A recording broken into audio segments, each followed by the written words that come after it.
Subscribe કરો એ high news India ચેનલને, પછી યુટ્યુબ એપ પર બેલ આઇકોનનું બટન દબાવો અને નિહાળો એ હાઈ ન્યૂઝ ઇન્ડિયા ચેનલ.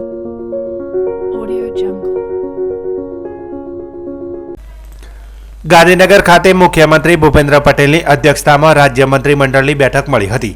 આ બેઠકમાં લેવાયેલા મહત્વપૂર્ણ નિર્ણય અંગે માહિતી આપતા રાજ્યના નાયબ મુખ્યમંત્રી અને પ્રવક્તા મંત્રી હર્ષ સંઘવીએ જણાવ્યું હતું કે રવિ સિઝનના વાવેતરને ધ્યાનમાં રાખી આજે કેબિનેટ બેઠકમાં વધુ એક ખેડૂત હિતલક્ષી નિર્ણય કરવામાં આવ્યો છે. નાયબ મુખ્યમંત્રીએ જણાવ્યું હતું કે રાજ્યમાં રવિ સિઝન દરમિયાન જીરાનું પુષ્કળ વાવેતર થાય છે. જીરાના વાવેતરવાળા વિસ્તારોમાં ખેડૂતોને પિયત માટે આવતીકાલથી જ ખેતીવાડી ફીડરોમાં 8 કલાકના બદલે 10 કલાક વીજ પુરવઠો પૂરો પાડવાનો નિર્ણય લેવામાં આવ્યો છે. જીરાના વાવેતર વિસ્તારોમાં સિંચાઈ માટે વીજ પુરવઠો વધારે આપવા માટે રાજ્યના જનપ્રતિનિધિઓ તથા અનેક ખેડૂતો તરફથી મુખ્યમંત્રી સમક્ષ રજૂઆત કરવામાં આવી હતી, જેનો આશરે 1090 ગામોના 49,000થી વધુ ખેતીવાડી ગ્રાહકોને લાભ મળશે તેમ તેમણે ઉમેર્યું હતું. વધુમાં નાયબ મુખ્યમંત્રીએ કહ્યું કે જીરાનું વધુ વાવેતર ધરાવતા અમદાવાદના વિરમગામ અને માંડલ, મહેસાણાના બેચરાજી, પાટણના સમી હારીજ, શંખેશ્વર, રાધનપુર અને સાતલપુર, સુરેન્દ્રનગરના લખતર અને દસાડા, વાવ થરાદના સુઈગામ અને વાવ તેમજ મોરબી જિલ્લાના હળવદ તાલુકાને રાજ્ય સરકારના નિર્ણયથી વધુ વીજ પુરવઠો મળશે. આ ઉપરાંત દાહોદ જિલ્લાના દાહોદ અને ગરબાડા તાલુકામાં પણ રવિ સિઝન માટે 8 કલાકના બદલે 12 કલાક વીજ પુરવઠો પૂરો પાડવાનો નિર્ણય કરવામાં આવ્યો છે, જેના આ બંને તાલુકાના 191 ગામોના 9,758 ખેડૂતોને લાભ મળશે. સિઝનમાં ખેડૂતોને પિયત માટે 10 કલાક વીજ પુરવઠો આપવામાં આવશે. રાજ્યમાં રવિ સિઝનમાં થતા જીરાના વાવેતર વિસ્તારોમાં સિંચાઈની પૂરતી સુવિધા પૂરી પાડવા જનપ્રતિનિધિઓ દ્વારા આદરણીય મુખ્યમંત્રીશ્રીને જે ભલામણ આવેલી તેમાં ખેડૂતો તરફી મળેલી રજૂઆતોને હકારાત્મક વાચા આપતો મહત્વપૂર્ણ નિર્ણય રાજ્ય સરકાર દ્વારા લેવામાં આવ્યો છે. રવિ સિઝનમાં જીરાનું વાવેતર થયું હોય તેવા વિસ્તારમાં ખેડૂતોને પિયત માટે 20મી નવેમ્બર 2025થી જ 8 કલાકના બદલે 10 કલાક વીજ પુરવઠો પૂરો પાડવામાં આવશે. રાજ્યના અમદાવાદ, મહેસાણા, પાટણ, સુરેન્દ્રનગર, વાવ, થરાદ, મોરબી જિલ્લાના 13 તાલુકામાં જીરાનું વાવેતર મોટાભાગે થતું હોય છે. 1090 ગામોના 49,109 ખેતીવાડી ગ્રાહકોને આનો લાભ મળશે. વધુમાં દાહોદ અને ગરબાડા તાલુકાઓની પણ રવિ સિઝન માટે 8 કલાકને બદલે 12 કલાક વીજ પુરવઠો પૂરો પાડવામાં આવશે, જેના પરિણામે 191 ગામમાં 9758 ખેડૂતોને આનો સીધો લાભ મળશે. તાલુકાઓની યાદીને બધું તમને આપવામાં આવશે. વાવ થરાદ જિલ્લાના થરાદ પોલીસે માવસરી પોલીસ સ્ટેશન વિસ્તારના કુંભાડી ગામે થયેલી ઘરફોડ ચોરીનો ભેદ ઉકેલવામાં મોટી સફળતા મેળવી છે. પોલીસે 23.3 લાખના મુદ્દામાલ સાથે એક આરોપીને ઝડપી પાડ્યો છે. પોલીસ સ્ટાફ થરાદ ટાઉન વિસ્તારમાં મિલકત સંબંધિત ગુનાઓ અટકાવવા પેટ્રોલિંગ કરી રહ્યો હતો. તે દરમિયાન ખાનગી રાહે ચોક્કસ બાતમી મળી હતી કે એક ઈસમ મોટરસાઇકલ નંબર GJ08DR 7110 પર શંકાસ્પદ સોના ચાંદીના દાગીના વેચવા બજારમાં ફરી રહ્યો છે. આ બાતમીના આધારે થરાદ ટાઉનમાં ટોડાની પાળ પાસે હકીકતવાળા ઈસમને પકડી પાડવામાં આવ્યો હતો. તેની પાસેથી કાપડનો થેલો મળી આવતા પંચોને સાથે રાખીને તપાસ કરતા તેમાંથી સોના ચાંદીના દાગીના મળી આવ્યા હતા. પોલીસે દાગીનાના બિલ રજૂ કરવાનું કહેતા આરોપીએ શરૂઆતમાં ગલ્લા તલ્લા કર્યા હતા. જોકે વિશ્વાસમાં લઈને પૂછપરછ કરતા તેણે કબૂલ્યું હતું કે તેણે કુંભાડી ગામે પોતાના મામા રાણાભાઈ જગમાલભાઈ રબારીના ઘરથી ગત તારીખ 17/11/2025ની રાત્રિના સમયે ચોરી કરી હતી અને તે દાગીના થરાદ બજારમાં વેચવા આવ્યો હતો. ઝડપાયેલા ઈસમ પાસેથી મળી આવેલા સોના ચાંદીના દાગીનાનો સોની પાસે વજન કરાવી કિંમત નક્કી કરાવતા તે 22.48 લાખનું હોવાનું જણાવ્યું હતું. આ ઉપરાંત 50,000ની કિંમતનું એક મોટરસાયકલ અને 5,000ની કિંમતનો એક મોબાઈલ ફોન પણ મળી આવ્યો હતો.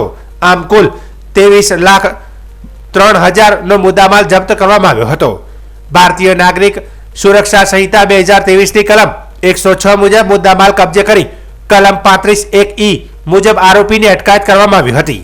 આ અંગે વધુ કાર્યવાહી માટે માવસરી પોલીસ સ્ટેશનને જાણ કરવામાં આવી છે. થરાદ પીઆઈએ જણાવ્યું હતું કે તેમની ટીમ પેટ્રોલિંગમાં હતી ત્યારે પિલોડા ગામના કાળો ઉર્ફે હિતેશભાઈ મેઘરાજભાઈ રબારી નામનો ઈસમ ચોરીનો મુદ્દામાલ વેચવા થરાદ આવી રહ્યો હોવાની બાતમી મળી હતી. પંચો સાથે તેની ધરપકડ કરતા તેની પાસેથી 22.48 લાખના સોના ચાંદીના 24 નમૂના મળી આવ્યા હતા. પૂછપરછમાં તેમણે 17 તારીખની રાત્રે કુંભાડી ગામેથી ઘરફોડ ચોરી કરી હોવાનું કબૂલ્યું હતું. મુદ્દામાલ કબજે કરી આરોપીની અટક કરી માવસરી પોલીસ સ્ટેશન ખાતે આગળની કાર્યવાહી માટે જાણ કરવામાં આવી છે. પોલીસની હદમાં મિલકત સંબંધી ગુનાઓ ન બને તે માટે મહેરબાન પોલીસ અધિક્ષક સાહેબ શ્રી વાવથરા ચિંતન તેરિયા સાહેબે અસરકારક કામગીરી કરવા માટે સૂચના આપેલી. જે અનુસંધાને અમારી ડી સ્ટાફની ટીમ પેટ્રોલિંગમાં હતી અને ખાનગી રાહે હકીકત મળેલી કે એક ઈસમ જે પીલોડા ગામનો છે, કાળુ ઉર્ફે હિતેશભાઈ મેઘરાજભાઈ રબારી, જે ચોરીનો મુદ્દામાલ વેચાણ કરવા સારું આવી રહ્યો છે, તે અનુસંધાને પંચો સાથે એની ધરપકડ કરતા તેની પાસેથી અલગ અલગ સોના ચાંદીના 24 નમૂના કિંમત ₹22,48,000નો મુદ્દામાલ મળી આવેલો. જેની પૂછપરછ કરતા તેને કુંભાડી ગામેથી 17 તારીખના રાત્રે ઘરફોડ ચોરી કરેલ હોવાનું માલુમ પડેલું છે. જેથી સદરનો મુદ્દામાલ કબજે કરી તેને ધોરણસર અટક કરી માવસરી પોલીસ સ્ટેશન ખાતે જાણ કરી આગળની કાર્યવાહી કરવા માટે જાણ કરેલી છે. વાવ થરાદ જિલ્લાના વાવ તાલુકાના સરહદી વિસ્તારમાં મંગળવારે એક શંકાસ્પદ વ્યક્તિ જોવા મળ્યો હતો. સ્થાનિકોએ તેની અસામાન્ય હલનચલન જોતા તાત્કાલિક સરપંચ અને ગ્રામજનો સાથે મળી વાવ પોલીસને જાણ કરી હતી. માહિતી મળતા જ વાવ પોલીસ સ્ટાફ ઘટનાસ્થળે પહોંચ્યો હતો. એસઓજી ટીમના પીઆઈ એજી રબારી અને વાવ પોલીસ સ્ટેશનના પીઆઈ AR ખત્રી સહિતના અધિકારીઓએ તપાસ શરૂ કરી હતી. પોલીસે શંકાસ્પદ વ્યક્તિ ક્યાંથી આવ્યો, તેની પાસે ઓળખ દસ્તાવેજ છે કે કેમ અને કોઈ ગેરકાયદેસર પ્રવૃત્તિ સાથે સંબંધ છે કે નહીં તે અંગે પૂછપરછ કરી હતી. પ્રાથમિક તપાસમાં જાણવા મળ્યું હતું કે આ વ્યક્તિ માનસિક રીતે અસ્થિર છે. વધુ તપાસ કરતા તેની ઓળખ અનિલ માંગેરામ જાટવ રહે ચોરાવાળા ગામ, તાલુકો જનસદ, જિલ્લો મુઝફ્ફરનગર, ઉત્તર પ્રદેશ તરીકે થઈ છે. અનિલ માનસિક અસ્થિરતાના કારણે 12 વર્ષ પહેલા ઘરેથી નીકળી ગયો હતો. ત્યારથી પરિવારજનોએ તેની સાથે કોઈ સંપર્ક નહોતો. પોલીસે અનિલના પરિવારજનોનો સંપર્ક કર્યો અને તેના ભાઈ બાબુભાઈ બેદીલાલ જાટવે જણાવ્યું કે વર્ષો સુધી શોધખોળ કરવા છતાં અનિલ વિશે કોઈ જાણકારી મળી ન હતી. 12 વર્ષ બાદ વાવ પોલીસે અનિલને શોધી પરિવાર સાથે મિલન કરાવ્યું. આ મિલનથી પરિવારમાં આનંદ અને ભાવુકતાનો માહોલ છવાઈ ગયો હતો. પોલીસે અનિલ અને તેના પરિવારને સોંપી આગળની જરૂરી કાર્યવાહી હાથ ધરી છે.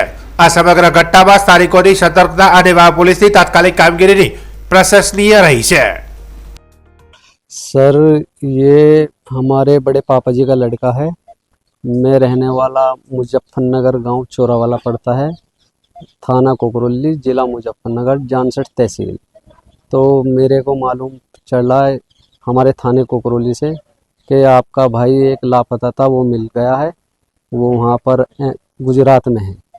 तो मेरे को यहाँ से फ़ोन गया SHO साहब का.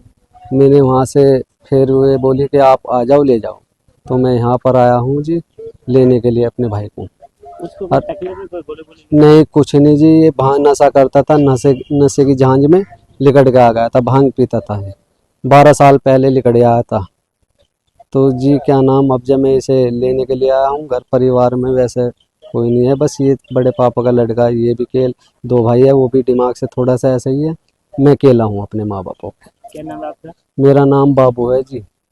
आज रोज वाव પોલીસ સ્ટેશન ખાતે ગઈ તારીખે 16/11/2025 ના રોજ અમારે ત્યાં 112માં એક વર્દી આવી હતી કે રાછેડા ગામમાં એક અજાણ્યો વિષમ જે ફરી રહ્યો છે. તો એના આધારે શકમન વ્યક્તિને ગામના જે સરપંચ છે એ સરપંચે પોલીસ સ્ટેશનનો કોન્ટેક્ટ કર્યો હતો 112ને. 112 મારફતે ગાડીમાં એને પૂછપરછ કરી. જે પૂછપરછ કર્યા બાદ એને અહીંયા વાવ પોલીસ સ્ટેશન લાવવામાં આવ્યા હતા.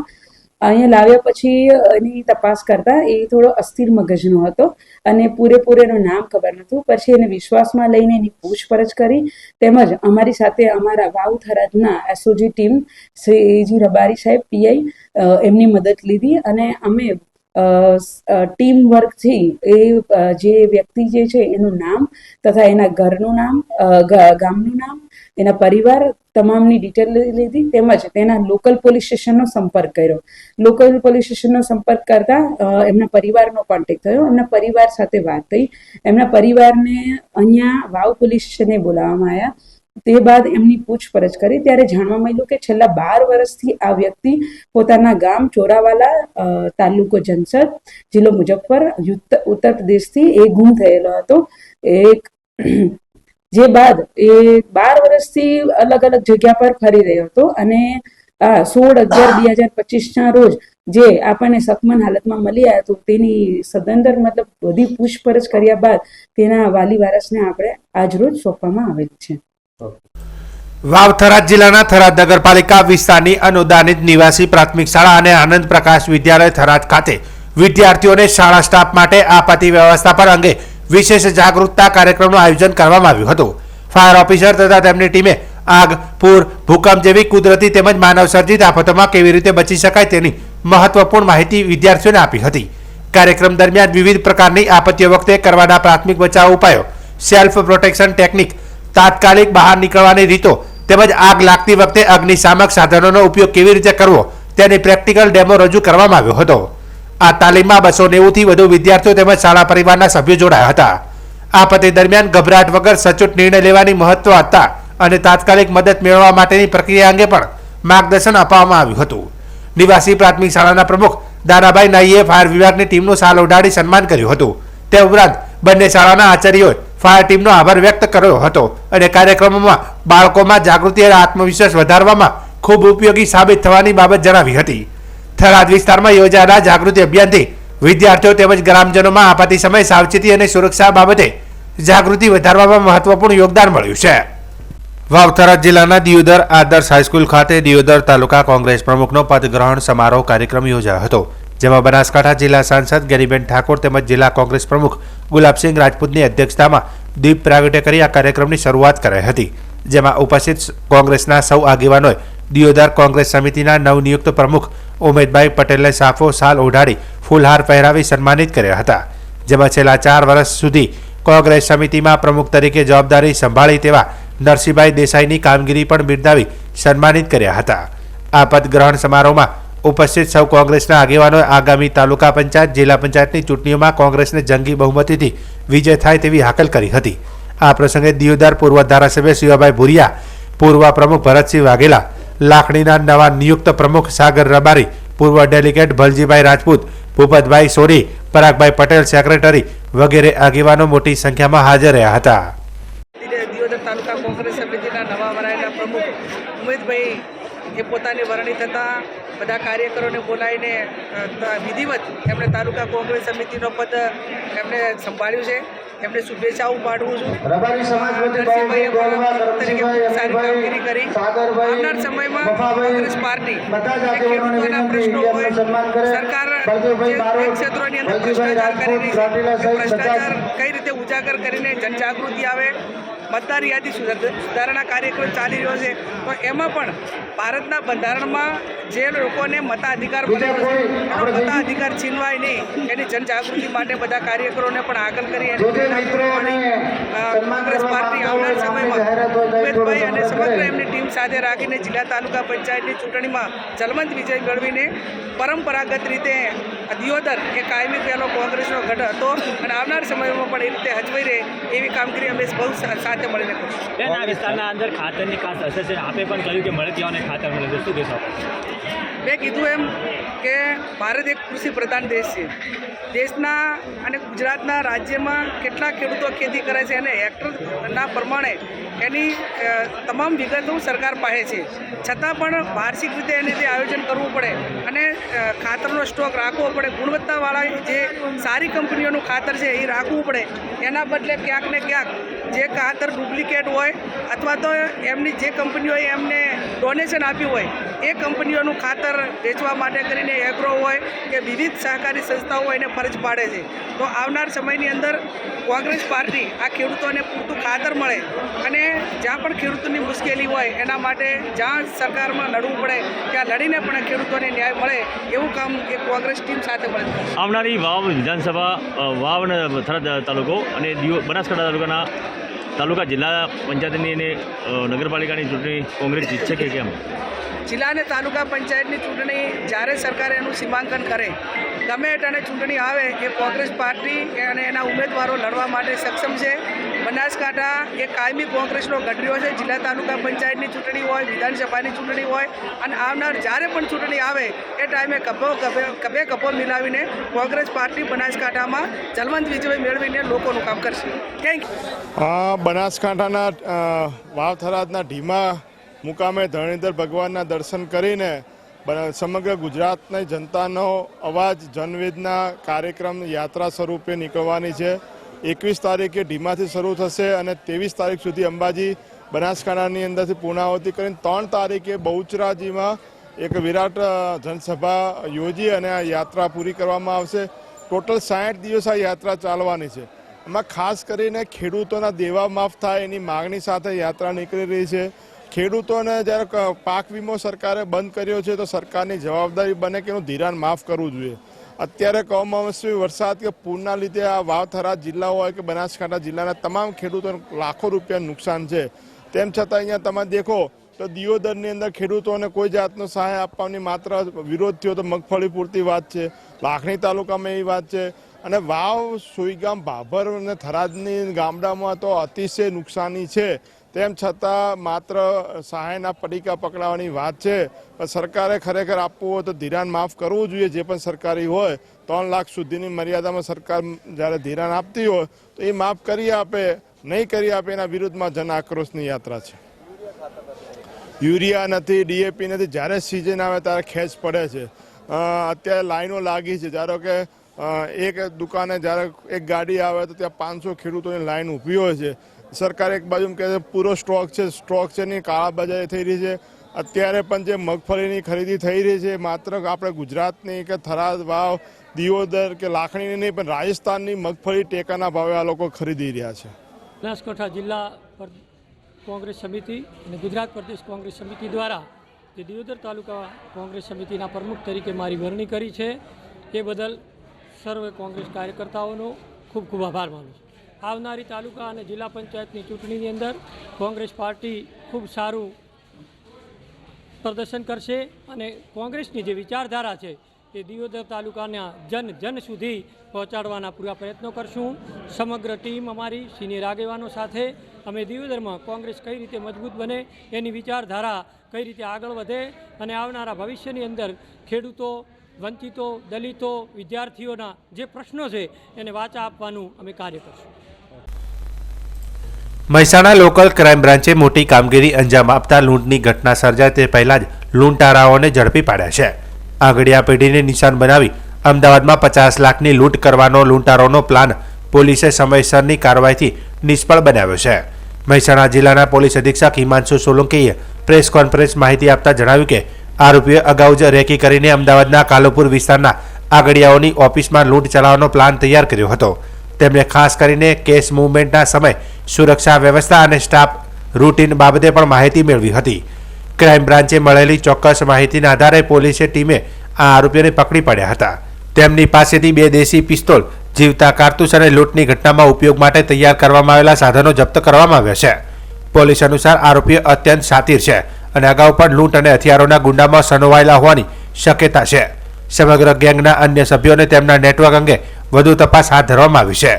પોલીસની આ સમયસરની કાર્યવાહીથી અમદાવાદમાં સર્જાતી મોટી લૂંટ અટકાવી લેવાઈ છે, જ્યારે શહેર અને જિલ્લામાં કાયદો અને વ્યવસ્થા જાળવવા માટે ક્રાઇમ બ્રાન્ચની સતર્કતા ફરી સાબિત થઈ છે. આ તમામ આરોપીઓનો ગુનાહિત ઇતિહાસ તપાસતા એક આરોપી જે રાજસ્થાનનો છે રાધેશ્યામ મોતીરામ બાવરી, એની વિરુદ્ધ ટોટલ 8 ગુના રાજસ્થાનમાં દાખલ થયેલા હોવાની હકીકત મળેલી. આની અંદર અલગ અલગ લોકોના અલગ અલગ રોલ હતા. આવા વોન્ટેડ આરોપીઓ જે છે એમાં આકાશજી અને આશીષ છે એ રેકી કરી રહેલા હતા. એ હાલ વોન્ટેડ છે. એટલે કઈ જગ્યાએ એ લોકો રેકી કરવા ગયા હતા એ આરોપીઓ પકડાયા પછી વધુ જાણકારી મળી છે. ટોટલ 1,03,000નો મુદ્દામાલ આ પાસેથી મળી આવેલો. મહેસાણામાં સાયબર ક્રાઇમ પોલીસ સ્ટેશન દ્વારા દેશવ્યાપી કૌભાંડનો પર્દાફાશ કરવામાં આવ્યો છે. પોલીસે 2 આરોપીઓ હિતેશ રાવળ અને યુસ કાંતિભાઈ પટેલ વિરુદ્ધ છેતરપિંડી અને ગુનાહિત કાવતરાની ફરિયાદ નોંધી છે. ડીવાયએસપી મિલાપ પટેલે જણાવ્યું હતું કે 8.37 કરોડ કરતાં વધુના ટર્નઓવર સાથેના એક મ્યુલ એકાઉન્ટ સામે ગુનો નોંધવામાં આવ્યો છે અને આ બેંક ખાતા સામે બેંગ્લોર, પટના, MP સહિતના 7 રાજ્યોમાં ફરિયાદ થઈ છે. આ એકાઉન્ટની અંદર તપાસ કરતા જાણવા મળ્યું હતું કે કુલ 8.5 કરોડ જેટલી રકમના તેની અંદર ટ્રાન્ઝેક્શન અત્યાર સુધી થયેલા છે અને કુલ 7 અલગ અલગ પ્રકારના અલગ અલગ રાજ્યની અંદર જે ગુનાઓ આચરવામાં આવેલા છે જેની અંદર ડિજિટલ અરેસ્ટના ગુનાઓ પણ છે, જેની અંદર સેક્સટોર્શન એટલે કે ન્યૂડ વિડીયો બતાવી અને લોકો પાસેથી જે બ્લેકમેલ કરી અને નાણાં પડાવવામાં આવતા હોય છે તેવી પ્રવૃત્તિઓના સાયબર ફ્રોડના રૂપિયા પણ એની અંદર આ એકાઉન્ટમાંથી પ્રોસેસ કરવામાં આવેલા હતા. પોલીસે આ અંગે ગુનો દાખલ કરી અને અત્યારે હિતેશભાઈ અને પિયુષભાઈની અટકાયત કરેલી છે અને ગુનાનું આગળનું ઇન્વેસ્ટિગેશન ચાલી રહેલું છે. ગુજરાતમાં વનપ્રેમીઓ માટે ખુશીના સમાચાર મળી રહ્યા છે. રાજ્યમાં લુપ્ત થવાની અણી પર રહેલા વાઘનું ફરી એકવાર પુનરાગમન થયું છે. ગઈકાલે પંચમહાલ દાહોદ વિસ્તારમાં આવેલા રતનમહાલના જંગલોમાં એક વાઘ કેમેરામાં ટ્રેપ થયો છે, જેનો વિડીયો પણ હાલમાં ખૂબ વાયરલ થયો છે. આ અંગેની સત્તાવાર માહિતી ગુજરાતના વન અને પર્યાવરણ રાજ્યમંત્રી પ્રવીણ માળીએ પણ આપી હતી. પ્રવીણભાઈ, ગુજરાત એક એવું રાજ્ય થયું છે કે બિલાડી કુળના ત્રણેય પ્રાણીઓ ગુજરાતમાં જોવા મળ્યા છે. વાઘ લાંબા સમયથી અસ્તિત્વ નહોતું, હવે એ પણ અહીંયા સર્વાઈવ કરી રહ્યું છે. ગઈકાલનો એક મીડિયાની અંદર ટ્રેન્ડિંગ થઈ રહ્યું છે કે ગુજરાતમાં વાઘ આવ્યો અને રતનમહાલના વન્ય અભયારણ્યની અંદર જેની વર્ષો પહેલાં બાયોડાયવર્સિટી હતી, એ બાયોડાયવર્સિટીને જાળવી રાખવા માટે વન વિભાગ ખૂબ અનેક પ્રયાસો કરતું હતું અને તેના જ ભાગરૂપે અત્યારે આપણે એના પરિણામો જોઈ રહ્યા છીએ કે એ કેમેરામાં ટ્રેપ થયો. વન વિભાગ એને સતત મોનિટરિંગ કરતું હતું અને એ જ્યારે ટ્રેપ થયું એના પછી હાકબાક ન થાય, એને પીવાની ખાવાની વ્યવસ્થાઓ નેચરલ બાયોડાયવર્સિટી સાથે એને જે હેબિચ્યુટ હોય એ પ્રમાણેનું આયોજન વન વિભાગે કર્યું છે. અમારા ભૂપેન્દ્રભાઈના માર્ગદર્શન હેઠળ અને અમારા મંત્રી શ્રી અર્જુનભાઈના માર્ગદર્શન હેઠળ અત્યારે એને પૂરતી સુવિધાઓ મળી રહે, એમાં કોઈ ડિસ્ટર્બ ના થાય અને ગુજરાતની જે બાયોડાયવર્સિટી પહેલાં જે હતી એ જ બાયોડાયવર્સિટી સાથે ગુજરાતમાં વાઘનું પુનઃ સ્વાગત છે.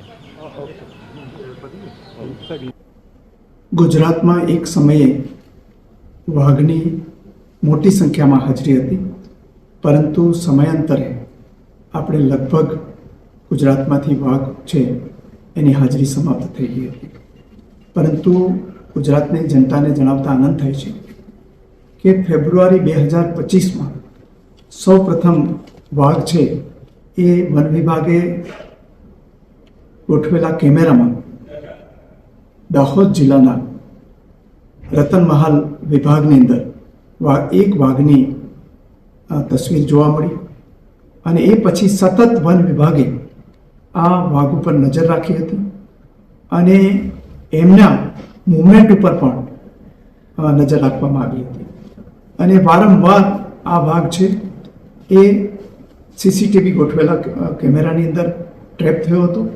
આ વાઘ તંદુરસ્ત છે અને હવે વન વિભાગને ખાતરી થઈ છે કે આ વાઘ ત્યાં સ્થિર થયો છે અને આ રીતે આપણે ત્યાં જે 4 બિગ કેટ માનવામાં આવે છે, દીપડા, સિંહ અને વાઘ, આ 4માંથી 3 જે કુદરતી રીતે જ બિગ કેટની હાજરી ગુજરાતમાં જોવા મળી છે અને વાઘને એમના શિકાર બેઝ મળી રહે, પ્રે બેઝ મળી રહે એ માટે ત્યાં ચિત્તલ સહિતના જે પ્રાણીઓ છે, તૃણભક્ષી પ્રાણીઓ, એને ત્યાં રિલોકેટ કરવામાં આવ્યા છે અને એ ઉપરાંત બીજો પણ પ્રે બેઝ ત્યાં રતનમહાલ જંગલની અંદર પૂરતા પ્રમાણમાં મળી રહેવાનો છે. તો આ રીતે જે યશસ્વી પ્રધાનમંત્રી નરેન્દ્રભાઈ મોદીની જે પ્રેરણા છે કે આપણા જંગલો સુરક્ષિત રહેવા જોઈએ અને એના માટે જંગલના જે ચોકીદાર જે અગાઉ વસતા હતા, કુદરતી ચોકીદારો, એ પુનઃસ્થાપિત થવા જોઈએ અને એને કારણે મુખ્યમંત્રી શ્રી ભૂપેન્દ્રભાઈ પટેલની આગેવાનીમાં વન વિભાગની અંદર વનનું અને વનમાં રહેતા પ્રાણીઓનું કન્ઝર્વેશન, સંવર્ધન અને રક્ષણ કરવાની જે નીતિ છે એને કારણે આજે આ રતનમહાલ જે ખૂબ આ મધ્ય ગુજરાતનું અને મધ્યપ્રદેશ, રાજસ્થાનની અંદર આસપાસમાં આવેલું જે આપણું વન છે એમાં વાઘની પુષ્ટિ થવાથી વન વિભાગ આનંદ અનુભવે છે અને એના માટેની આગળની કાર્યવાહી કરવા માટે national tiger agency conservation authority છે એને પણ આ બાબતે સતત આપણે રિપોર્ટ આપ્યા છે અને એમના માર્ગદર્શન હેઠળ આગળની કાર્યવાહી કરવામાં આવશે.